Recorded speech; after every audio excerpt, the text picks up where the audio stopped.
بسم اللہ الرحمن الرحیم الحمدللہ وکفا وسلام علی عبادہ الذین اصطفیٰ محمد و اہل بیتہ الطیبین۔ ماہ مبارک کے حوالے سے ایک بہت اہم مسئلہ ہے جس کا جاننا ضروری ہے۔ اگر اس کو نہ جانا تو پھر سمجھ لیجئے کہ 16 گھنٹے کا روزہ صرف ایک بھوک پیاس اور مشقت ہی رہ جائے گا، خدا کی بارگاہ میں شرعاً وہ روزہ شمار نہیں ہوگا۔ تو ہمیں ان چیزوں پہ دھیان کرنا چاہیے، سنجیدگی سے ان مسائل کو سیکھنا چاہیے۔ تو وہ مسئلہ جو ہے وہ جس میں کہ انسان کے اوپر روزے کی قضا لازم آتی ہے لیکن کفارہ نہیں بنتا، تو وہ کون سا مقام ہے؟ وہ روزے کے افطار اور سحر کے اوقات کے بارے میں احتیاط کے حوالے سے ہے کہ ان اوقات میں احتیاط کرنی چاہیے، وقت کا لحاظ جو ہے وہ سنجیدگی سے رکھنا چاہیے۔ تو پھر انسان کو ایسا نہ ہو کہ 1-2 منٹ پہلے افطار کر لے یا 1-2 منٹ بعد تک کھاتا رہے، بلکہ 1-2 سیکنڈ بھی کہوں تو روزہ تب بھی شمار نہیں ہوگا۔ تو اس لیے اوقات کے لحاظ سے سنجیدگی اختیار کرنی چاہیے، وگرنہ آپ دیکھیں کہ مسلک اہل سنت میں 10 منٹ کا لحاظ نہیں رکھتے۔ غروب آفتاب کے بعد جو ہے 10 منٹ کی احتیاط ضروری ہے۔ ہمارے فقہا یہ کہتے ہیں کہ ایسا نہیں کہ غروب آفتاب ہوا تو فوراً روزہ کھولو، جبکہ یہ مسلک اہل سنت میں یہی کرتے ہیں کہ وہ اذان بھی دیں گے تو کھجور منہ میں ڈال کے پھر اذان دینا شروع کرتے ہیں، کیونکہ ان کے نزدیک اگر غروب آفتاب کے فوراً آپ نے روزہ افطار نہ کیا تو مکروہ ہو جائے گا۔ تو حیرت اگر عقلاً سوچا جائے، آخرت میں یہ معاملہ خدا کی بارگاہ میں جب جائے گا تو اگر فرض کریں کہ ان لوگوں کی بات درست ثابت ہو جاتی ہے تو پھر ہمارے روزے کیا ہوں گے؟ مکروہ ہو جائیں گے، کیونکہ ہم تو 10 منٹ کی احتیاط پہ عمل کرتے ہیں۔ تو اگر ہماری بات درست ہوئی تو ان کے روزے باطل ہو جائیں گے، کیونکہ ہمارے نزدیک غروب آفتاب کے بعد اگر احتیاط کو مد نظر نہ رکھا تو روزہ باطل ہو جاتا ہے۔ تو یہ تو تھی ایک عقلی بات، اور ہم جس احتیاط پہ عمل کرتے ہیں جو فقہا سے ہم تک پہنچی ہے تو وہ عین قرآن میں اس کی دلیل موجود ہے۔ وہ دلیل کیا ہے کہ خدا فرماتا ہے ثم اتموا الصیام الی اللیل، کہ روزے کو تمام کرو لیل تک۔ لفظ لیل موجود ہے۔ لیل جو ہے یہ غروب کے بعد جب 10-12 منٹ کی احتیاط انسان کرتا ہے تو پھر لیل کا لفظ صادق آتا ہے۔ اور ایک جگہ خدا فرماتا ہے کہ وَاذْكُرِ اسْمَ رَبِّكَ بُكْرَةً وَأَصِيلًا، اللہ کا ذکر کرو صبح و شام۔ یہاں پہ جس وقت کا ذکر ہے وہ شام کا وقت ہے، کہ شام جو ہے اس کا اطلاق غروب آفتاب کے وقت ہوتا ہے، لیکن روزے کے لیے اصیلہ کا لفظ نہیں ہے، لیل کا لفظ ہے کہ روزے کو لیل تک تمام کرنا ہے۔ تو یہ پھر اسی احتیاط کو اپنی ضمن میں لیتا ہے کہ غروب آفتاب کے بعد 10 منٹ کی احتیاط کی جائے۔ تو اب ہوتا یہ ہے کہ مسلک اہل سنت کے مطابق چونکہ ہم غروب آفتاب کے وقت 10 منٹ ہم ان کے بعد ہماری اذان ہوتی ہے، نماز بھی تبھی ہوتی ہے، روزہ بھی تبھی ہوتا ہے۔ تو سحر میں 10 منٹ کی ضروری نہیں ہے احتیاط۔ سحر میں بھی عموماً لوگ یہ پریشان ہوتے ہیں کہ سحر کے اوقات بھی اہل سنت سے 10 منٹ پہلے رکھ لیتے ہیں، جبکہ ایسا نہیں ہے، وہاں پہ 5 یا 6 منٹ کی احتیاط ہے، کیونکہ افطار کے وقت سورج کا معاملہ ہے کہ سورج اچھی طرح غروب ہو جائے اور لیل کا لفظ صادق آ جائے، لیکن صبح و فجر کے وقت جو ہے اس وقت سورج کا معاملہ نہیں ہے، اس میں احتیاط صرف 5 یا 6 منٹ کی کافی رہتی ہے۔ تو اس سلسلے میں ہمیں مسائل کا جاننا ضروری ہے کہ ہمیں وہ احتیاط کس طرح سے کرنی ہے۔ تو آیت اللہ سیستانی اور علی خامنئی دونوں ہی اس مسئلے کے بارے میں فرماتے ہیں کہ روزے کو باطل کرنے والا تو کام اگر انسان نے نہیں کیا، یعنی ایسا کوئی کام تو نہیں کیا جو مبتلاۃ روزہ میں ہو، لیکن روزے کی نیت اگر اس نے نہیں کی یا ریاکاری کے لیے یا دکھاوے کے لیے اس نے روزہ رکھا ہے، اور یا پھر اس نے دن میں کسی بھی حصے میں اپنے ارادے کو توڑا ہے، تو پھر اس کے اوپر جو ہے احتیاط لازم کی بنا پہ اس دن کے روزے کی قضا رکھنا ضروری ہے۔ مثلا جیسے بازار گئے، تھک گئے تو ارادہ کر لیا کہ میں تو بہت گرمی ہے، برداشت نہیں کر سکتی، میں تو گھر جا کے پانی پی لوں گی، اور اب اگر گھر آ کے پانی نہ بھی پیا جائے پھر بھی روزہ باطل ہو جائے گا، کیونکہ ارادہ ٹوٹ گیا۔ اور روزہ جو ہے اس کی نیت دل میں نہیں گزاری جاتی، بلکہ روزے کے لیے ارادہ ہی کافی ہوتا ہے، اور اس ارادے پہ فجر سے مغرب تک باقی رہنا ہوتا ہے۔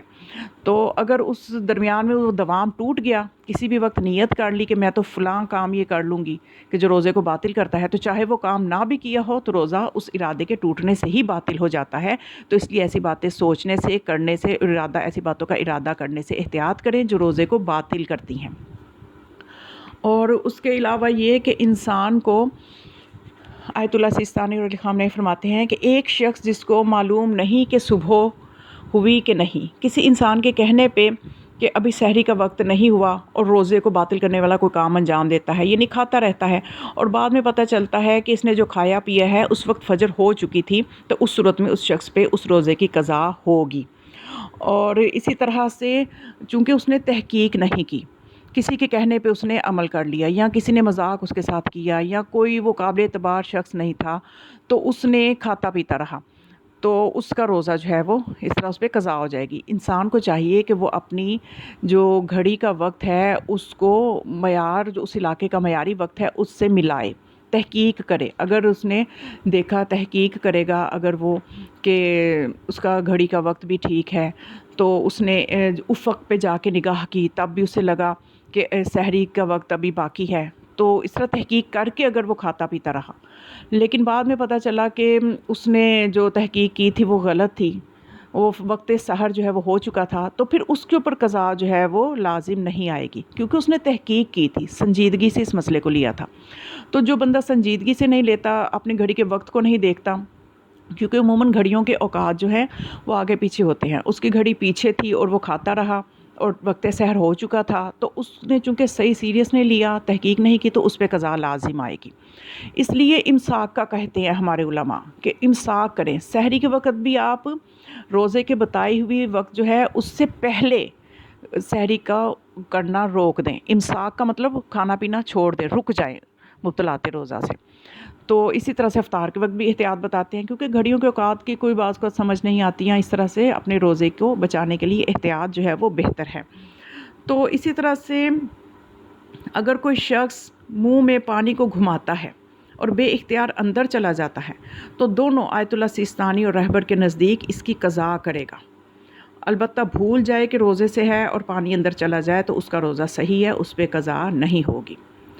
یعنی اور اس کے علاوہ اس میں جو ہے یہ کلی کے حوالے سے بھی مسئلہ آ جائے گا کہ جو ہم کلی کرتے ہیں اس کے حوالے سے بھی ہم دیکھ لیتے ہیں کہ آیت اللہ سیستانی علیہ السلام نے فرماتے ہیں کہ انسان پیاس کی وجہ سے کلی کرے، اگر یعنی وضو کے لیے نہیں، پیاس کی وجہ سے کہ چلو میں صرف کلی کر لیتا ہوں، اور پانی کو منہ میں گھمائے اور بے اختیار پانی پیٹ میں چلا جائے، تو اگر نماز واجب کے وضو کے علاوہ کسی وضو میں کلی کی جائے تو احتیاط مستحب کی بنا پر اس کے لیے بھی یہی حکم ہے۔ لیکن اگر انسان بھول جائے کہ روزے سے ہے اور گلے سے پانی اتر جائے، یا پیاس کے علاوہ کسی دوسری صورت میں جہاں کلی کرنا مستحب ہے جیسے وضو کے لیے، تو اس وقت اگر وہ کلی کرے اور پانی بے اختیار پیٹ میں چلا جائے تو اس کی قضا نہیں ہے۔ یہاں پہ ہے بے اختیار چلا جائے، تو بلکہ آیت اللہ سیستانی تو ایک اور احتیاط بتاتے ہیں کہ روزہ دار کے لیے زیادہ کلیاں کرنا مکروہ ہے اگر کلی کے بعد لعاب دہن نگلنا چاہے، کیونکہ لعاب دہن انسان کے منہ میں مسلسل جو ہے یہ انسان نگلتا ہے لعاب کو، تو اگر وہ کلی کے بعد لعاب دہن کو نگلنا چاہے تو آیت اللہ سیستانی فرماتے ہیں کہ پہلے 3 مرتبہ لعاب کو تھوکے، اس کے بعد نگلنا شروع کرے۔ یہ احتیاط آیت اللہ سیستانی روزے دار کے لیے بتاتے ہیں۔ تو اس کے علاوہ یہ کہ انسان کو یعنی دیکھیں مسئلہ انسان اس پہ غور کرنے کی ضرورت ہے کہ بعض اوقات انسان جو ہے وہ بلا وجہ کلی کرتا رہتا ہے اور اس سے وہ اپنا ہی نقصان کرتا ہے، اور ایک اور موقع ہے کہ جب کوئی شخص مجبوری، اضطرار یا تقیہ کی حالت میں روزہ افطار کرے تو اس پر روزے کی قضا رکھنا لازم ہے، لیکن کفارہ واجب نہیں ہوگا۔ تقیہ کی صورت یہ کہ اہل سنت کے ساتھ جیسے بعض اوقات افطار اکٹھی ہوتی ہے تو اس میں اگر تو جان کو خطرہ ہے یا عزت جان مال کو خطرہ ہے تو پھر تو انسان جو ہے اس کو ہم تقیہ کا محل کہیں گے کہ اس کے لیے پھر جو ہے قضا رکھنا لازم نہیں ہوگی۔ لیکن عموماً اہل سنت کو بھی پتہ ہی ہے کہ یہ 10 منٹ بعد افطار کرتے ہیں، تو اس لیے کوئی ایسی پریشانی والی بات نہیں ہے، حرج نہیں ہے اس میں، تو پھر جو ہے وہ افطار نہیں کرنا چاہیے۔ تو اگر کوئی اتنا حرج نہیں ہے اور بلا وجہ انسان اہل سنت کے ساتھ افطار کر لیتا ہے تو پھر اس کے اوپر قضا لازم آئے گی۔ تو یہ تھے کچھ مسائل کے اس حوالے سے کہ جب ہم وقت کی اگر احتیاط نہیں کریں گے سحر اور افطار کے وقت تو ہمیں